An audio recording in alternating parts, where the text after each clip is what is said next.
ሰላም እንዴት ናችሁ? በ2019 ዓመተ ምህረት ሶሻል ሳይንስ ተማሪዎች ሆናችሁ የምትፈተኗቸውን የኢንትራንስ ኤግዛም ኮንቴንቶቹን ሙሉ ገለጻ ሰጣቸዋለሁ። በዚህም አጠቃላይ 6 ትምህርቶች ናቸው።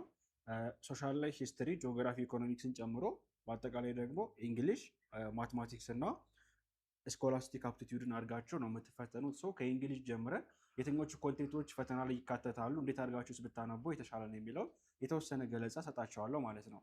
የመጀመሪያው እንግሊሽ ፈተና ነው። እንግሊሽ ፈተና በአጠቃላይ የጥያቄዎቹ ብዛትን ስንመለከት 100 ጥያቄዎች ይወጣሉ።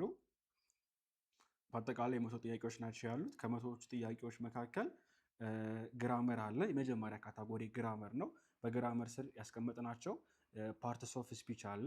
ፓርትስ ኦፍ ስፒች ማለት የንግግር ክፍል ማለት ነው አይደለ? በንግግር ክፍል ስር ናውን አለ፣ ፕሮናውን፣ ቨርብ፣ አድጀክቲቭ፣ አድቨርብ፣ ፕሪፖዚሽን እና ኮንጃክሽኖች ይካተታሉ። ኮንጃክሽንም ይከፋፈላል በውስጡ ኮንጃክሽን ፎር ዲስክራይቢንግ ሪዝን፣ ፎር ፐርፐዝ፣ ፎር ሪዛልት፣ ፎር ኮንትራስቲንግ ክሎዝ ብለን እንከፋፍላቸዋለን።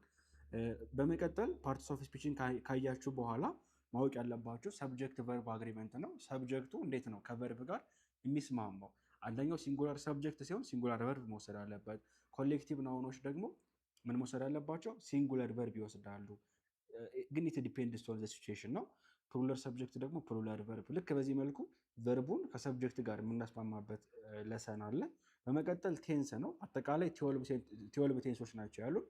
ከ12ቱ ቴንሶች መካከል 8ቱ በጣም ኮመን እና ኢንትራንስ ፈተና ላይ የሚደጋገሙ ናቸው። ከዚህ መካከል ሲምፕል ፕሬዘንት፣ ሲምፕል ፓስት፣ ሲምፕል ፊውቸር፣ ፕሬዘንት ኮንቲኒስ፣ ፓስት ኮንቲኒስ፣ ፊውቸር ኮንቲኒስ ያን ያክል አይደለም ብዙ፣ ፕሬዘንት ፐርፌክት፣ ፓስት ፐርፌክት፣ ፊውቸር ፐርፌክት እና በቃ እነዚህ በጣም ኮመን የሆኑ አሁን የሰመርኩባቸው 8ቱ በጣም ኮመን የሆኑ ኢንትራንስ ላይ በየጊዜው የሚደጋገሙ የፈተና አይነቶች ናቸው። እነሱን ማወቅ መቻል አለባቸው። በመቀጠል አክቲቭ ኤንድ ፓሲቭ ቮይስ አለ።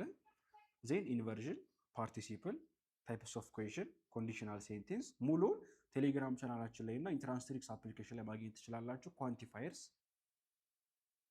ጀረንድ ኤንድ ኢንፊኒቲቭ፣ ሪፖርትድ ስፒች፣ ሞዳል ኦክዚለሪ፣ ኮምፓሪዥን ሙሉ ግራመሮች ከነዚህ ውጭ ወጥቶ አያውቅም። ኮሎኬሽን ማለት ኢንኬዝ ቨርሰስ ኢፍ፣ ሜክ ቨርሰስ ዱ፣ አዝ ቨርሰስ ላይክ፣ ሜክ ቨርሰስ ሌት፣ ዩዝድ ቱ ቨርሰስ ውድ እነዚህ ናቸው። አርቲክሎች አሉ ደግሞ አርቲክሎችም የትኩረት ቦታዎች ናቸው። እነሱን ታያላችሁ ማለት ነው። እነዚህ ግራመር ናቸው። ግራመር በአጠቃላይ ከ28 እስከ 30% የሚሆነው ጥያቄ ከበር ያደርጋል ግራመር ብቻ። በመቀጠል ኮሚኒኬሽን ነው። ኮሚኒኬሽን ደግሞ ከ15 እስከ 20% የሚደርሰውን ጥያቄ ከበር ያደርጋል ወይም ዲያሎግ የምንለው ማለት ነው። ዲያሎግ እንግዲህ ሶሻል ቦታዎች ላይ ለምሳሌ ራስን ማስተዋወቅ ሊሆን ይችላል። ከሰዎች ጋር አብረን ስንኖር እንጋበዛለን። ግብዣ ስንቀበል፣ ግብዣ እንቀበልም ስንል ከባህል ጋር የተያዙ እንትኖች አሉ። ዌዘር ኤንድ ሲዝን ከአየር ንብረት አንጻር የምንጠቀማቸው ቃላቶች አሉ። ኢንተረስታችንን ሆቢያችንን ለመግለጽ የምንጠቀማቸው ሰርቪስ ቦታ ላይ ወይም ፐብሊክ ላይ ስንሄድ ደግሞ ሰው ሰዓት ሲጠይቀን ስንመልስ፣ ቀን ስንጠይቅ እና ስንመልስ፣ አቅጣጫ ስንጠይቅ አቅጣጫ ስንጠይቅ ስንመልስ፣ ትራንስፖርቴሽን ሴክተር ላይ፣ ሬስቶራንት ላይ፣ ሆስፒታል፣ ክሊኒክ የመሳሰሉት ቦታዎች ላይ እነዚህ ነገሮች አሉ።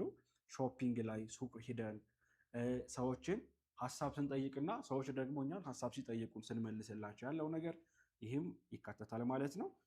ኮሚኒኬሽን እንዳልኳቸው ከ15% የሚደርሱ ጥያቄዎች ይወጡበታል። ሌላኛው ራይቲንግ ሴክሽን ነው። ራይቲንግ ሴክሽን ደግሞ ብዙ ክፍል አለው በውስጡ። ይህኛው 25% አካባቢ ይደርሳል ጥያቄዎቹ የሚወጡበት ራይቲንግ ሴክሽን ላይ ያሉት። ሌተር ራይቲንግ አለ። ሌተር በሁለት ይከፈላል። ፎርማል ሌተር እና ኢንፎርማል ሌተር ተብሎ ፎርማል እና ኢንፎርማል ተብሎ በሁለት ይከፈላሉ። ፓራግራፍ ኮሬንስ ወይም ፓራግራፍ ራይቲንግ የምንለው አለ። እንግዲህ አንድ ፓራግራፍ በትክክል ለመጻፍ ቶፒክ ሴንቴንሱ መጀመሪያ ላይ መሆን አለበት። በመቀጠል ሳፖርቲንግ ሴንቴንሱ ነው። 3-4 አረፍተ ነገሮች መሀል ላይ መግባት አለባቸው። በመቀጠል ደግሞ ኮንክሉዲንግ ሴንቴንስ አለ። ማጠቃለያ አረፍተ ነገር ደግሞ መጨረሻ ላይ መሆን መቻል አለበት። ነገር ግን ዝብርቅርቅ ያለ አረፍተ ነገር ያለበት ፓራግራፍ ይሰጠንና አስተካክላችሁ የተሟላ ፓራግራፍ ጻፉ እንባላለን። ካይንድ ኦፍ ፓራግራፎች ሲጻፉ የሚዋቀሩበት የካይንድ ኦፍ ፓራግራፍ አለ። ኤዘር ናሬቲቭ ናቸው ወይም ዲስክሪፕቲቭ ናቸው ኤክስፖዚተሪ፣ ፐርሱዌሲቭ ወይም አርጊመንታቲቭ የሚባሉ አሉ።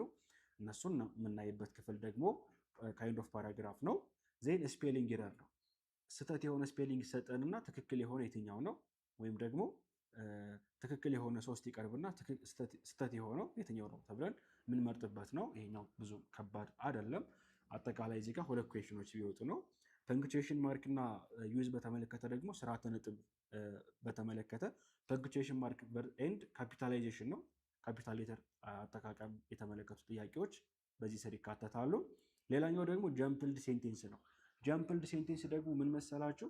አንድ አረፍተ ነገር እንግዲህ በትክክል ለመዋቀር ሰብጀክቱ ከቨርቡ ጋር፣ ኦብጀክት ካለ ከኦብጀክቱ ጋር፣ ኦብጀክት ከሌለ ደግሞ ከኮምፕሊመንቱ ጋር በትክክል ማች ማድረግ አለበት እና ዝብርቅርቅ ያለ የተበለሻሸ አረፍተ ነገር ይሰጠንና ያን አረፍተ ነገር በትክክል ኦርደሩን ጠብቀን የምንጽፍበት ጃምፕልድ ሴንቴንስ ተብሎ ይጠራል። እሱ አብሮ የራይቲንግ ክፍል ነው።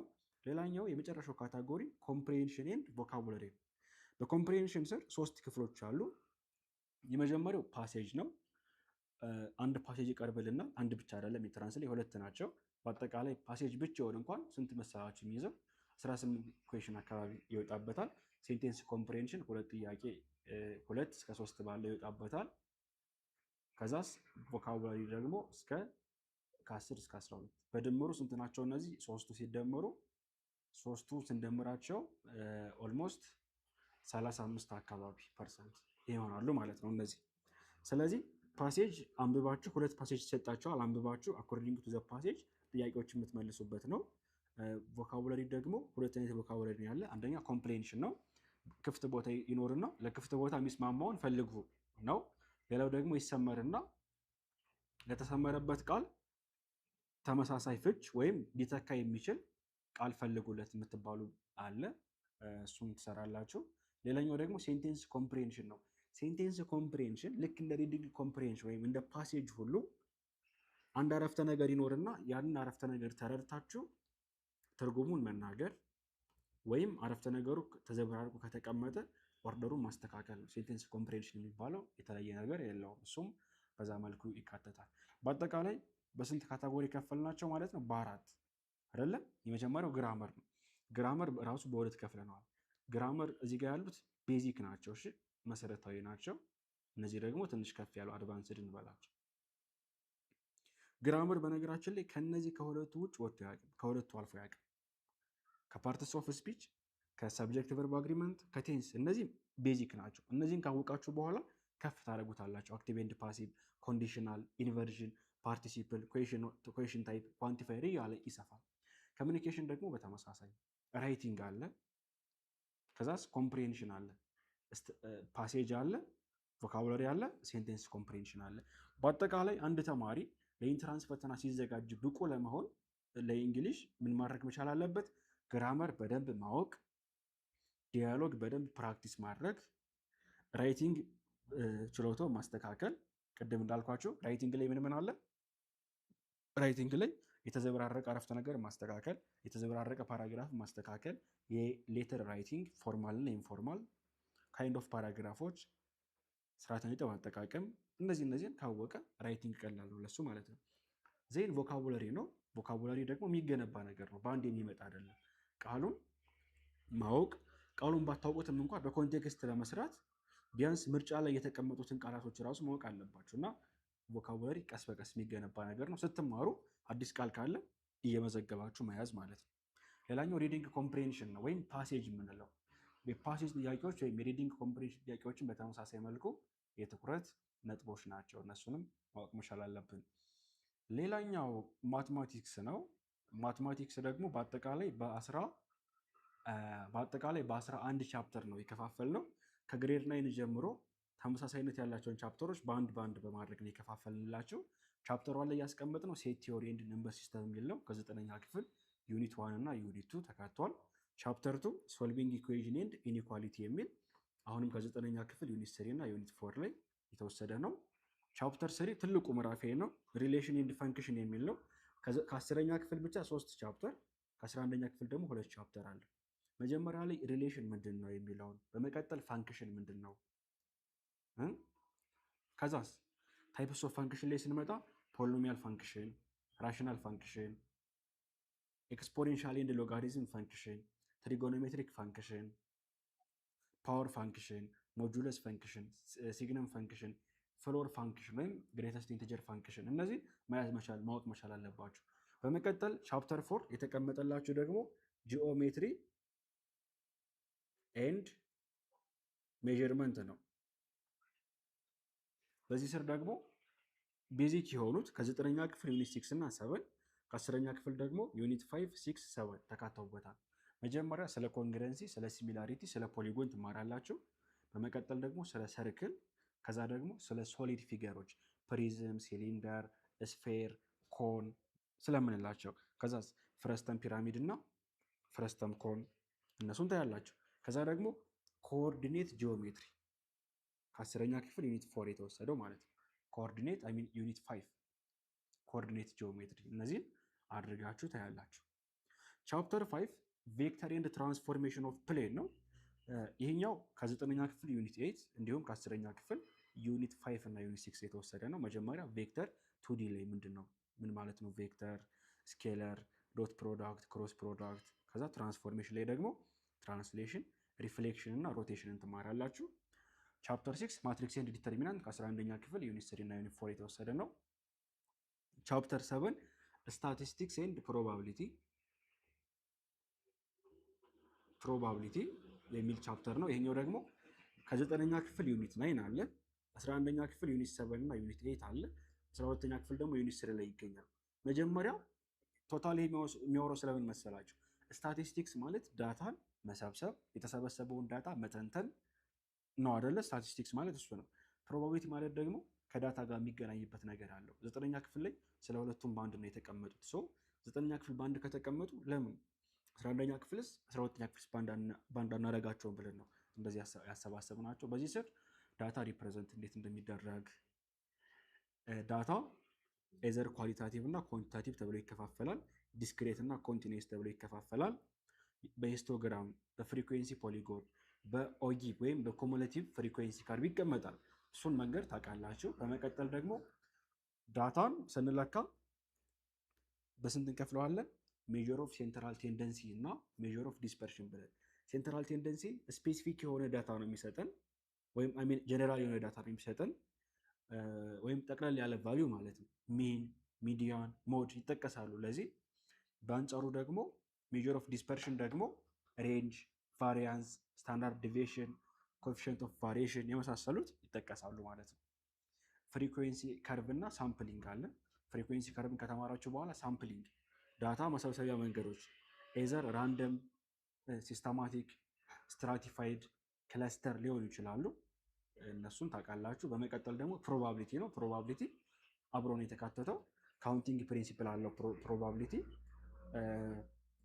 ፕሮባቢሊቲ ካውንቲንግ ፕሪንሲፕል አለው። በካውንቲንግ ፕሪንሲፕል ስር ምን አለ? ፋንዳሜንታል ካውንቲንግ ፕሪንሲፕል፣ ፐርሙቴሽን፣ ኮምባይኔሽን፣ ባይኖሚያል ቴረም፣ ከዛስ ፕሮባቢሊቲ ራሱ ተቀምጦላቸዋል ማለት ነው። ከዛ ፕሮባቢሊቲ ላይ ኦፕሬሽኖች አሉ። መደመር፣ ማባዛት፣ ፕሮባቢሊቲ ኢንተርሴክሽን ዊዝ ቢ እያለ ይሄዳል ማለት ነው። ቻፕተር 8 ደግሞ ሲኩዌንስ ኤንድ ሲሪስ ነው። 12ኛ ክፍል ዩኒት 1 ላይ ያለ ቻፕተር ነው። ቻፕተር 19 ኳልኩለስ በሉት። ይሄን ቀለል አድርጋችሁ ኳልኩለስ ነው። ስለ ኮንቲኒቲ ከዛ በኋላ ስለ ደሪቬቲቭ ዜም ስለ ኢንቴግሬሽን የሚያነሳ ቻፕተር ነው። 12ኛ ክፍል ላይ ዩኒት 2 ላይ ያለ ቶፒክ ነው። ቻፕተር 10 ደግሞ ሊነር ፕሮግራሚንግ ነው። ሊነር ፕሮግራሚንግ ከ12ኛ ክፍል ዩኒት 4 የሚገኝ ቻፕተር ነው።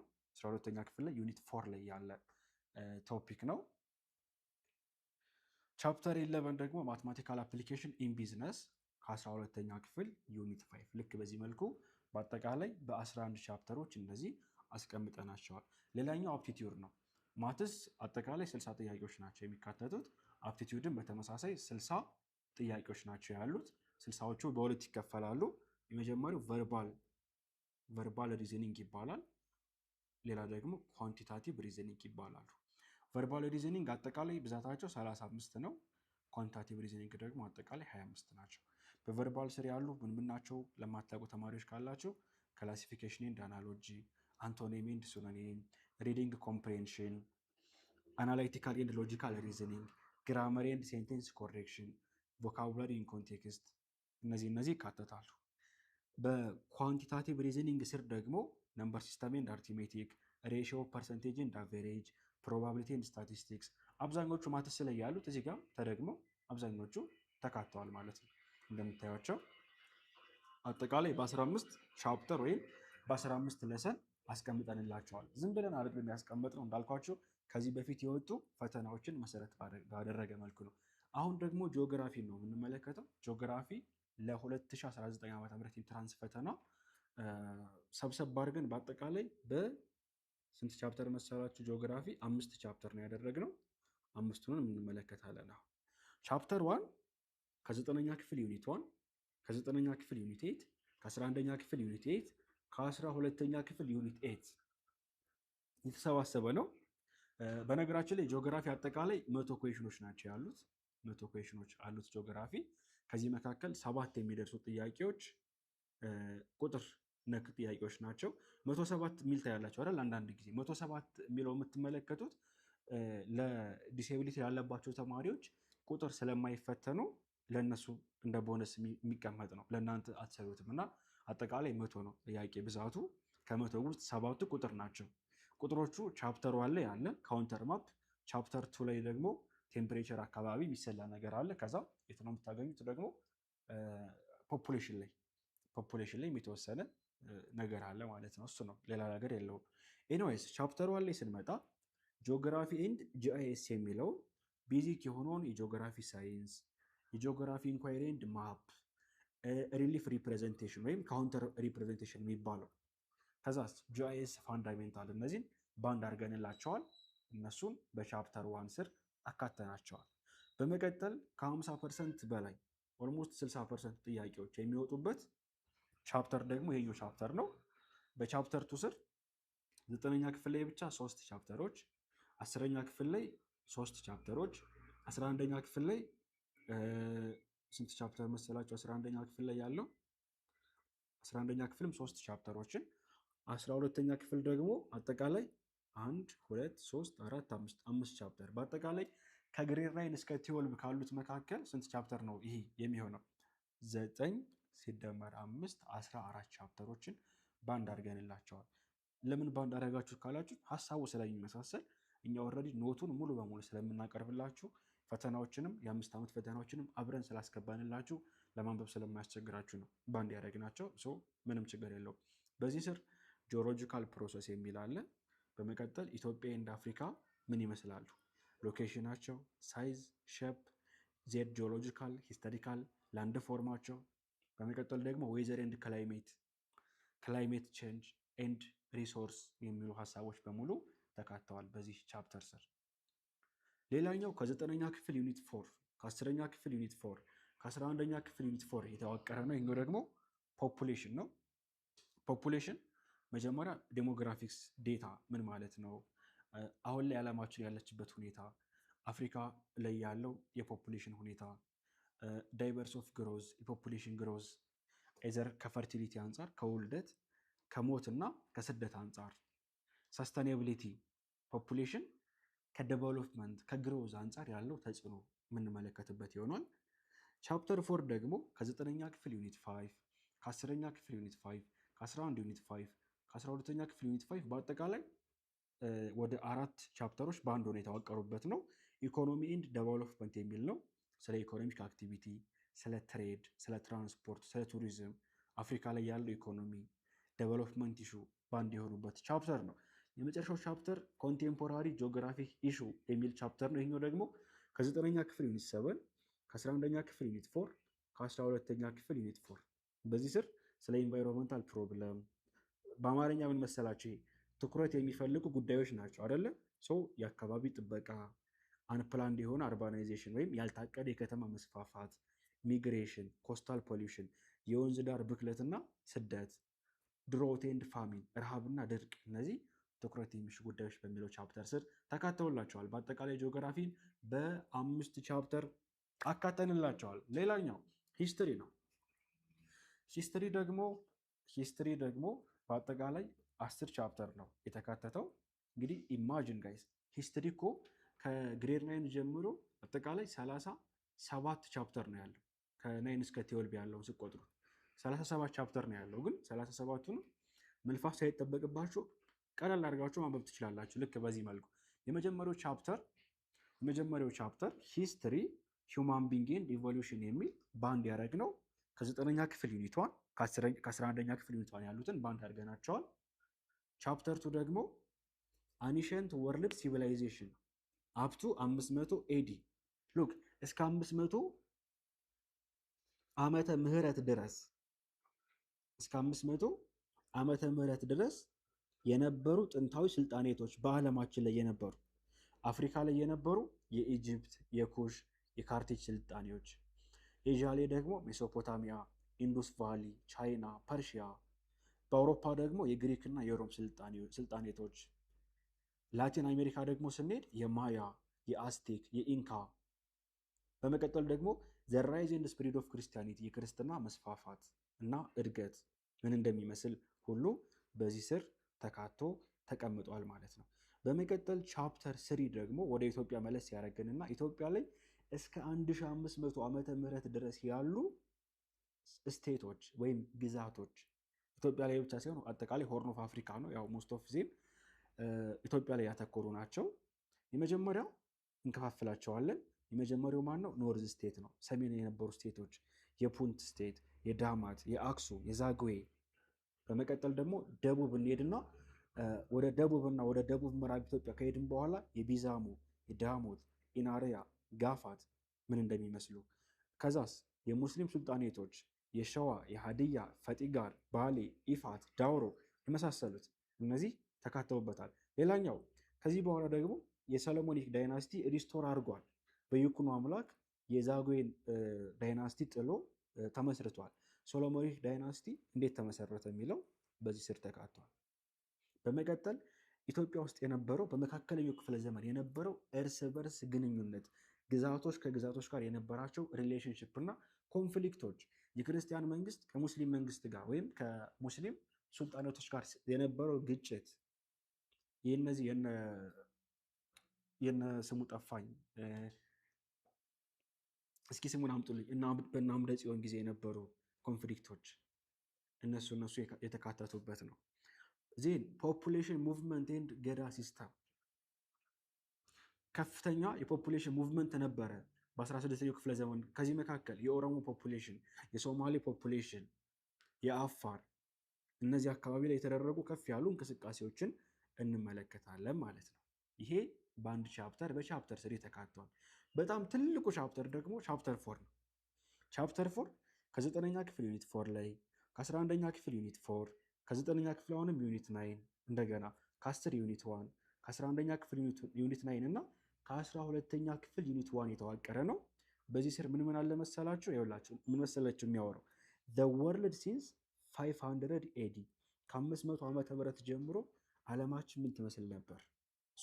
ወደ አውሮፓና ወደ ኤዥያ ይወስድንና አውሮፓና ኤዥያ ላይ ሚድል ኤጅ የሚባለው ምን ይመስል ነበር? ሚድል ኤጅ ማለት ከ500 እስከ 1500 ድረስ የነበር የካቶሊክ ቸርች ዶሚናንስ የነበረችበት ጊዜ ማለት ነው። የመስቀል ጦርነት የሚባለው የተካሄደበት። ከዛ ደግሞ ኤዥያ ላይ ደግሞ ስንሄድ የአውሮፓ ላይ ነው። ኤዥያ ላይ ደግሞ ስንሄድ ዘ ራይዝ ኦፍ ኢስላሚክ ካሊፌት የሙስሊም ካሊፌቶች መነሳት የተጀመረበት፣ የሞንጎል ኢምፓየር፣ የታንግና የሶንግ ዳይናስቲ በቻይና የነበሩት እነሱን ያካተተ ነው ማለት ነው። በመቀጠል ሬኔሳንስ ሙቭመንት ነው። ሬኔሳንስ ሙቭመንት ይሄ አብርሆት የሚባለው አውሮፓ ከጨለመው ዘመን ከዳርኬጅ ከፊውዳል ስርዓት ወጥታ ወደ አርት፣ ወደ ሊትሬቸር፣ ወደ ለርኒንግ ያመራችበት ወቅት ነው። ዜን ሪፎርሜሽን ነው። ተሐድሶ እያልን የምንጠራው ሙቭመንት ሪፎርሜሽን የካቶሊክ ቸርች ወደ ተለያዩ የክርስትና ዲኖሚኔሽኖች የተቀየረችበት ታይም ነው። ሪፎርሜሽን የምንለው እሱ ነው። ዜን ሳይንቲፊክ ሪቮሉሽን ኤንድ ኢንላይትመንት የተለያዩ የሳይንቲፊክ ሪቮሉሽን አብዮቶች እና ኢንላይትመንቶች። ኢንላይትመንት ማለት ቢንግ ሪዝኔብል፣ ኢንዲቪዥዋል ራይት፣ ሰፓሬሽን ኦፍ ፓወር፣ በቃ ቶታሊ ይሄ ዘመናዊነት የሚባለው የዲሞክራሲ መገለጫ የሆኑ ነገሮች መተግበር የጀመሩበት ታይም ነበር። ኤጅ ኦፍ ኤክስፕሎሬሽን ከፍተኛ የሆነ አሰሳ፣ ኤንድ ዲስከቨሪዎች የነበሩበት። ለምሳሌ የፖርቹጋል እና የስፔን ቀዳሚ የነበሩ አሳሾች ነበሩ በወቅቱ። ከዚህ መካከል ኮለምበስ አሜሪካን ዲስከቨር አድርገዋል። ቫስኮ ዳጋማ ደግሞ ምንድነው ወደ ህንድ የባህር ጉዞ እንዳለ ማወቅ ችሏል ቫስኮ ዳጋማ። ሌሎችም ታዋቂ የሆኑ ኤክስፕሎረር ነበሩ በወቅቱ ወይም ዲስከቨር ያደረጓቸው የተለያዩ ግዛቶች እንደነበሩ ተጠቅሰዋል ማለት ነው። ሌላኛው ደግሞ የኢንዱስትሪ አብዮት ነው። ኢንዱስትሪ አብዮት በ19ኛው ክፍለ ዘመን የነበረ ነው። ኤንድ ኦልሶ ኢንዱስትሪ አብዮት ከመጣ በኋላ ኮንሲኩዌንሱ ምን ይመስል ነበረ? ከኢንዱስትሪ አብዮት በኋላ የተፈጠሩ ሁለተኛ እና የመጀመሪያው የዓለም ጦርነት አለ። እሱም ደግሞ ሌላ ቻፕተር ነው ያለበት፣ በዛ እንመለከተዋለን። ኤኒዌይስ ይሄ ብቻም አይደለም፣ አሁንም ይቀጥላል። ይሄ ብቻም አይደለም። ከሪቮሉሽን በኋላም ስንመለከተው ምን አለ? እንግሊሽ ቡርጌሲስ ሪቮሉሽን፣ እንግሊዝ ላይ ብቻ ያለ አብዮት፣ የፈረንሳይ ሪቮሉሽን፣ አሜሪካ ላይ የነበረ ሲቪል ዋር። አሜሪካ ላይ ሁለት አይነት ዋር ነው የተካሄደ አይደል? አንደኛ ሲቪል ዋር፣ ሌላስ ዋር ኦፍ ኢንዲፔንደንስ። ሁለቱም ተካሂደዋል አሜሪካ ላይ። እነዚህ ሁለቱ ዋሮች ምን ይመስላሉ የሚለውን ናሽናሊዝም እና ዩኒፊኬሽን። ለምሳሌ ከዩኒፊኬሽን መካከል የጀርመኒ እና የኢታሊ ዩኒፊኬሽን ይጠቀሳሉ። ኢስተርን ኩዌሽን፣ ኢስተርን ኩዌሽን የኦቶማን ኢምፓየር ከወደቀ በኋላ አብዛኞቹ የኦቶማን ኢምፓየር ግዛቶች ኢስተርን ኩዌሽን ይባላሉ። የክሪሚያን ዋር፣ የባልካን ዋር አድርገው የተገነጣጠሉ ሀገሮች ናቸው ኢስተርን ኩዌሽን ስር የሚካተቱት። በአጠቃላይ ይሄ ቻፕተር በጣም ትልቅ ነው። ከጥያቄዎቹ ራሱ 30% የሚሆኑት የሂስትሪ ጥያቄዎች እዚህ ቻፕተር ላይ ብቻ ይወጣሉ።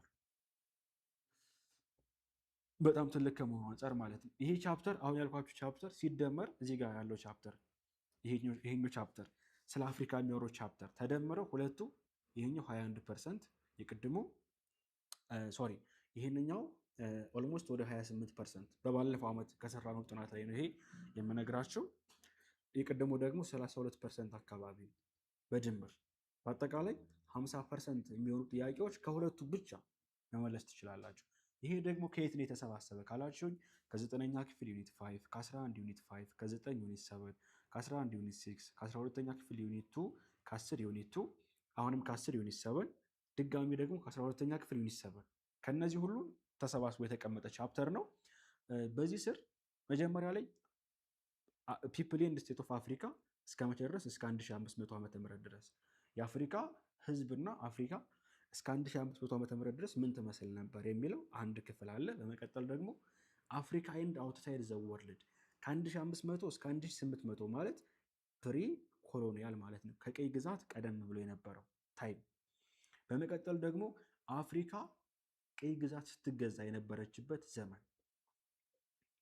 ዜን ደግሞ ዘላ ስቴጅ ደግሞ አፍሪካ ከቀይ ግዛት ስትወጣ የነበረችበት ጊዜ ደግሞ ሌላኛ ኤጅ ነው። ይሄ በአንድ ተደርጎ ቀርቦላቸዋል።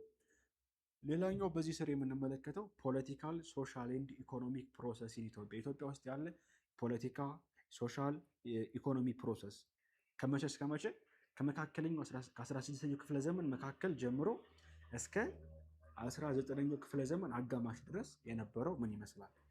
ከ9ኛ ክፍል ዩኒት 8 ከ11ኛ ክፍል ዩኒት 8 የተቀመጠ ነው። ይሄ ከዚህ መካከል ዘ ጂሱት ኤንድ ዜር ኢቫንጀላይዜሽን፣ ኢስታብሊሽመንት ኦፍ ኤንድ ዴቨሎፕመንት ኦፍ ጎንደር፣ አሲንደንሲ ኦፍ የጁ ዳይናስቲ፣ ኢንድ ኦፍ ኤራ ኦፍ ዘ ሎርድ ወይም ዘመነ መሳፍንት የሚባለው ኤጅ፣ ሪጂናል ፖሊቲስ፣ እነዚህ ነገሮች ተካተውበታል። ቻፕተር 7 ፎርሜሽን ኦፍ ሞደርን ኢትዮጵያ ነው። በዚህ ስር ከአፄ ዮሐንስ ከአፄ ቴዎድሮስ ጀምሮ አፄ ዮሐንስ፣ አፄ ምኒልክ የነበሩበትን ነው ይሄ ያስቀመጠልን። መጀመሪያ ላይ ቴሪቶሪያል ኤንድ ዩኒፊኬሽን ኤክስፓንሽን አለ። ስለ ኢታሊ፣ ስለ ቴዎድሮስ፣ ስለ ዮሐንስ፣ ስለ ሚኒሊክ ያወራል።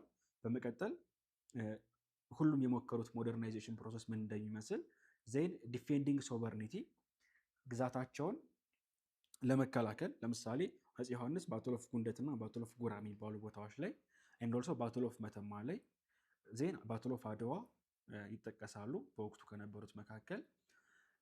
ከዛ በኋላ ደግሞ ድጋሚ በ1935 ዓመተ ምህረት የኢታሊ ድጋሚ ወረራ፣ እሱም በዚህ ቻፕተር ስር ነው ያለ። ከወረሮ በኋላ ከወረሮ በፊት ከአድዋ በኋላ ማለት ነው ኢትዮጵያ አሸንፋ በነበረበት ሰዓት ከምኒልክ ጋር የተደረጉ ስምምነቶች አሉ። ከዚህ መካከል ትራይፓሪቲ ትሬት የሚባል በብሪቴን በፍራንስ እና በኢታሊ መካከል የተደረገ ስምምነት ነበረ። እነሱ በዚህ ስር ተካተዋል። ቻፕተር 8 ላይ ስንመለስ ደግሞ ወርልድ ሲንስ 1900 ዓለማችን ቅድም እንዳልኳችሁ ከጨለማ ዘመን ወጥታ ከ1500 ዓመተ ምህረት ጀምራ እስከ 1900 ድረስ በማይቋረጥ እድገት ውስጥ ነው የነበረችው። ሪፎርሜሽን አለ በመሃል፣ ኢንላይትመንቱ፣ ሪቮሉሽኑ፣ በጣም ከፍ ያለ ኢንዱስትሪ ሪቮሉሽን ስለነበረ ሀገራት ሁሉ ከፍ ያለ ነገር መስራት፣ ለምሳሌ ጀርመን ቀድማ በጣም ታይቶ የማይታወቅ የጦር መርከብ ስትሰራ ተከትላ ደግሞ ኢንግላንድ ትሰራለች። ደግሞ ተከትላ ደግሞ አንዱ ሀገር እያሉ ምን ላይ ገቡ ማለት ነው። ያልታሰበ ግብ ግብ፣ ያ ግብ ግብ ደግሞ የመጀመሪያውን የዓለም ጦርነት ወለደ። የመጀመሪያ የዓለም ጦርነት ካረቀ በኋላ ደግሞ የራሽያ ሪቮሉሽን ተከሰተ። በመቀጠል ከራሽያ ሪቮሉሽን ጋር ልንመለከተው የሚገባን የካፒታሊዝም፣ ፋሽዝም፣ ናሲዝም የሚባሉ ሀሳቦች ናቸው እነዚህ። በመቀጠል ደግሞ ምን ተፈጠረ? ከፍ ያሉ ካፒታሊዝም እንቅስቃሴ ነበር። ኢታሊ ላይ የነበረ የፋሽስት አስተሳሰብ፣ ጀርመን ላይ የነበረ የናዚ አስተሳሰብ ነበር። እሱ አደገና ወደ ሁለተኛው የዓለም ጦርነት አመራ ማለት ነው። በመቀጠል ደግሞ ከሁለተኛው የዓለም ጦርነት በኋላ ዩናይትድ ኔሽን ተመሰረተ። ኢቭን ዩናይትድ ኔሽን ከተመሰረተ በኋላ ራሱ ኮልድ ዋር ደግሞ ተፈጠረ። ዓለም ከሁለት ተከፍሎ ምስራቅና ምዕራብ ተብሎ ተከፍሎ ቀዝቃዛ የዓለም ጦርነት ውስጥ ገብቶ የነበረበት ጊዜ ነው የነበረው። በዚህ ጊዜ ኮልድ ዋር በዩኤስኤ እና በሶቪየት ህብረት መካከል ነው የነበረው። ኤዥያ ላይ ደግሞ ስንመለከት የኮሪያ ዋር፣ የቪየትናም ዋር፣ የቻይኒዝ ሪቮሉሽን፣ ሚድል ኢስት ላይ ደግሞ አረብ እስራኤል ኮንፍሊክት፣ የስዊዝ ክራይሲስ፣ የኦይል ክራይሲስ ነበር። ከዛ ደግሞ 1991 ላይ በሶቪየት ህብረት መካከል ያለው የቀዝቃዛው የዓለም ጦርነት የተፈታበት ያቆመበት መቼ ነው ብትባሉ 1991 ዓመተ ምህረት ነው ብላችሁ ነው የምትመልሱት። እነዚህ ሁሉ ተካተዋል። ቻፕተር 9 ደግሞ ኢትዮጵያ ከ1945 በኋላ ያለችው ወይም ንጉስ ወድቆ ደርግ ከመጣ በኋላ ያለችው ኢትዮጵያ ምን እንደምትመስል ያሳየናል። ኢህአዴግን ጨምሮ እስከ ቅርብ ጊዜ ድረስ ኢህአዴግ እስከሚወድቅ ድረስ ያለው ታሪክ በዚህ ቻፕተር ስላለ የመጨረሻ ቀላል ቻፕተር ነው ይሄ። ያው በአንድ ከሚደረግ ለብቻ ይሆን በሚል ነው ያስቀመጥነው። 10ኛ ቻፕተር ደግሞ ኢንዲጂነስ ኒዮሎጂ ሲስተም ኤንድ ሄሪቴጅ ኦፍ ኢትዮጵያ የሚል አጠቃላይ እንግዲህ ሂስትሪ እንደዚህ በሚያምር መልኩ በ10 ቻፕተር አቅርበንላቸዋል ማለት ነው። ሌላኛው ኢኮኖሚክስ ነው። ኢኮኖሚክስም አጠቃላይ 11 ቻፕተር ይመስለኛል። 11 ቻፕተር ወይም 12 ቻፕተር አካባቢ ነው። እሱንም እንየው እስኪ። የመጀመሪያው ከ9ኛ ክፍል ዩኒት 1 ዩኒት 2 ዩኒት 3 የመጀመሪያዎቹ ከ9ኛ ክፍል ዩኒት 1 ጀምሮ እስከ 3 ድረስ ያሉት ባንድ አድርገናቸዋል። ስለ ኢኮኖሚክስ መሰረታዊ የሆነ እውቀት የምትይዙበት ቻፕተር ነው ይሄ መጀመሪያ ተቀምጧል። በመቀጠል ቲዎሪ ኦፍ ኮንሱመር ቢሄቪየር ኤንድ ዲማንድ የሚል ከ10ኛ ክፍል ዩኒት 1 ከ11ኛ ክፍል ዩኒት 1 የተካተተ ደግሞ በሌላ ቻፕተር አለ። ሌላኛው ቲዎሪ ኦፍ ዲማንድ ሳፕላይ ፕሮዳክሽን ኮስት የሚል ደግሞ ከግሬድ 9 ዩኒት 4 ኤንድ ኦልሶ ዩኒት 5 ከ10ኛ ክፍል ዩኒት 2 ከ10ኛ ክፍል ዩኒት 3 በጋራ ባንድ አድርገንላቸዋል። ማርኬት ስትራክቸር ኤንድ ዲሲሽን ኦፍ ፊርም የሚል ደግሞ ከ10ኛ ክፍልና ከ11ኛ ክፍል ባንድ አድርገንላቸዋል። ኢኮኖሚክ ግሮዝ፣ ናሽናል ኢንካም አካውንቲንግ፣ ኢኮኖሚክ ዴቨሎፕመንት የሚሉ ደግሞ አሁንም ከ10ኛ ክፍልና ከ11ኛ ክፍል አሰባስበን ባንድ አድርገንላቸዋል። ኮንሳምፕሽን ሴቪንግ ኢንቨስትመንት፣ ኮንሳምፕሽን ሴቪንግ ኢንቨስትመንትም ደግሞ ከ11ኛ ክፍል ላይ የተቀመጠ ቻፕተር ነው። እሱም አስገብተናል። መኒ ባንኪንግ ትሬድ ፋይናንስ፣ መኒ ባንኪንግ ትሬድ ፋይናንስ የሚሉትም ከ9ኛ ክፍል ተወሰደ አለ፣ ከ10ኛ ክፍል እንዲሁም ደግሞ ከ11ኛ ክፍል አሰባስበንላችሁ ባንድ አድርገንላቸዋል ማለት ነው። አሁንም ኢትዮጵያን ኢኮኖሚክ ዴቨሎፕመንት፣ ኢትዮጵያን ኢኮኖሚክ ኢንቫይሮንመንት ኤንድ ኦልሶ ክላይሜት ቼንጅ የሚል ደግሞ ከ9ኛ ክፍል ዩኒት 6 እና ዩኒት 7 ከ11ኛ ክፍል ዩኒት 6 እና ዩኒት 7 ከ12ኛ ክፍል ዩኒት 8 ባንድ አድርገን አስቀምጠናል። ትንሽ ሰፋ ያለው ቻፕተር ደግሞ ይሄ ነው። ዋናኛ ቻፕተር እዚህ ጋር ያለው ቻፕተር 8 ነው። ከ9ኛ ክፍል ዩኒት 7 ከ10ኛ ክፍል ዩኒት 6 ከ12ኛ ክፍል ዩኒት 1 ዩኒት 4 እና ዩኒት 7 የተሰባሰበ ነው። ማክሮ ኢኮኖሚክስ፣ ማክሮ ኢኮኖሚክ ፖሊሲ፣ ማክሮ ኢኮኖሚክ ኢንስትሩመንት፣ ማክሮ ኢኮኖሚክ ሪፎርም የሚሉ ሀሳቦች ያሉበት ቻፕተር ነው። ቻፕተር 10 ደግሞ ከ12ኛ ክፍል ዩኒት 2 ነው የተሰባሰበው አግሪጌት ዲማንድ እና አግሪጌት ሳፕላይ። መጀመሪያ ላይ ካስታወሳችሁ ቻፕተር 2 ላይ ስለ ዲማንድ እና ስለ ሳፕላይ የሚያወራ ቻፕተር አለ። እዚህ ጋር ደግሞ አግሪጌት ቶታል ማለት ነው። ስለ ቶታል ዲማንድ እና ስለ ቶታል ሳፕላይ የሚያነሳ ቻፕተር አለ። ቻፕተር 11 ማርኬት ፌለር ኤንድ ኮንሱመር ፕሮቴክሽን። እንግዲህ ማርኬት ሁሌ ትርፋማ አይሆንም፣ ማርኬት ያከስራል። ማርኬት ከከሰረ በኋላ ያለው ሁኔታ ማርኬት ፌለር ይባላል። ማርኬት በሚከስርበት ሰዓት እንዴት አድርገን ኮንሱመር ወይም ከስተመራችን መያዝ እንችላለን፣ እንዴትስ ንግዳችን መመለስ እንችላለን የሚሉ ሀሳቦች ደግሞ በዚህ ቻፕተር ተካተዋል። ሌላኛው ታክስ ነው። ስለ ታክስ ከግሬድ 12 ዩኒት 5 ላይ የተቀመጠ ቻፕተር ነው። ፖቨርቲ ኤንድ ኢኒኳሊቲ የሚል ከ12ኛ ክፍል ዩኒት 6። በመጨረሻም ቤዚክ ኢንተርፕረነርሺፕ፣ ቢዝነስ ስታርታፕ ኤንድ ኢኖቬሽን የሚል ደግሞ ከ9ኛ ክፍል ዩኒት 8 እና ከ10ኛ ክፍል ዩኒት 8 ቶታሊ እነዚህን ሁሉ ይዘን አቅርበናል ማለት ነው። በአጠቃላይ ኢንትራንስ ትሪክስ ብላችሁ ቴሌግራም ላይ ጆይን አድርጉን። አፕሊኬሽናችንም ሰርች አድርጉና አፕ ስቶር ላይም አለ፣ ፕሌይ ስቶር ላይም አለ፣ ተጠቀሙ። የዛሬው ክላሳችን በጣም አድካሚ ነው። በነገራችን ላይ ሌላም ክላስ ሰጥቼ ስለነበር ትንሽ ደከም ብሎኛል። እነዚህም ሁሉንም ቶፒኮች ከአስተማሪዎቹ ጋር በቦርድ እየወጡ አስተማሪዎች ሙሉ ገለጻ ይሰጧቸዋል። እሱ ደግሞ የበለጠ ይጠቅማቸዋል ብዬ አስባለሁ። ግን እንዳጠቃላይ የሶሻል ሳይንስ ኢኮኖሚክስ ይህን ይመስላል። ሙሉ ዝግጅታችሁን ከኢንትራንስ ትሪክስ ጋር እንድታሳልፉ መልእክቴን ማስተላለፍ እወዳለሁ። ኢንትራንስ ትሪክስ አፕሊኬሽናችንን አውርዱና አሁኑኑ ነፃ ክላሶች አሉን። ስፔሻሊ ጥናት ለመጀመር እስካሁን ምንም ካልጀመራችሁ ነፃ የጥናት ማስጀመሪያ ፕሮግራሞች ስላሉ አሁኑኑ ተቀላቀሉ። ፈተናዎችን እያስገባንላችሁ ነው። እነሱን ማግኘት ትችላላችሁ። ቴንክ ዩ ሶ ማች